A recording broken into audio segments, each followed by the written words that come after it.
Idol, umpisa na ni Kuya Norin at saka ni Kuya Ricky yung ating gradas, no? Yung mga ginamit na materialis dyan mga bossing, yung mga yero, syempre wala tayong pambiling yero. Kung ano yung meron tayo dito, yung isang gradas natin, kinuha natin yung yero doon. Tapos yung dito sa kubo na to, gagamitin din natin yung yero dyan. Ngayon, yung mga kahoy na yan, pinamigay-bigay lang yan. Yung iba dyan, hiningi. No, kay Boss Junel natin, nanghingi rin tayo doon. Tapos kay Kuya Ricky, nagbigay din si Kuya Ricky. Tulong-tulong. Ang binayad ko sa kanila mga idol dahil wala akong budget, manok. Ayan. Pagkatapos, ito malaking gradas kasi ito. Dugtong na yan ang kubo ko mga bossing. Ayan. So, pag nalagay na yung bubong dyan, o makapaglagay na ng pakuan, okay na lahat yan mga boss.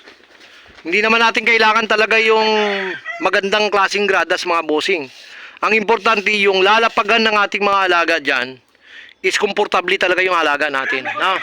Yun ang pinaka-importante sa lahat mga bossing. Ito, ginawan lang nila ng paraan yan. Kung paano yung marita-ritasong kahoy. Oh, yun. Madiskarte itong dalawa. Kaya nagpapasalamat din ako kasi pag magpagawa ka amo ng gradas, 2,000 po yan. No? Yung sa aking estudyante, gumastos din sila doon ng mga 100, 150, ganyan.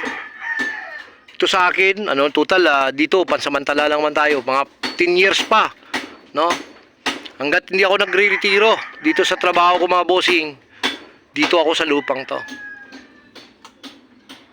Pag naayos, magpapalakad po tayo ng mga alaga natin dyan sa ating gradas. Titingnan natin kasi yung mga trabador natin dyan, yung mga nagtatanim, sila naman yung magtatambak ng lupa mga bossing para mapantay yung loob ng gradas natin. Siyempre lalagyan pa ng mga mga yero, yung square na yan para tumaas, no? Tsaka magpantay talaga sila. Ayan, dalawa lang yan. Ang importante dyan yung makagawa na tayo ng kasi dyan tayo magpapalakad mga bossing ng ating mga alagang inanda sa mga pangtimbangan. Tsaka safety ba. Kuya Ricky, konting ingat ha. Kasi alam mo naman, yung kubo na yan, bulok na yan. Baka mamaya nakala may mga kahoy kayo na pagpatung-patungan dyan, Meg. Na dyan, ha?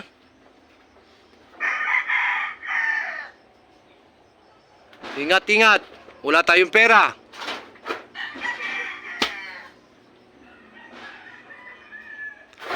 Mukhang mas mababa nga ron banda. Hindi, bababa pa pala yan, oh. Mukhang mas mababa nga dun banda, no?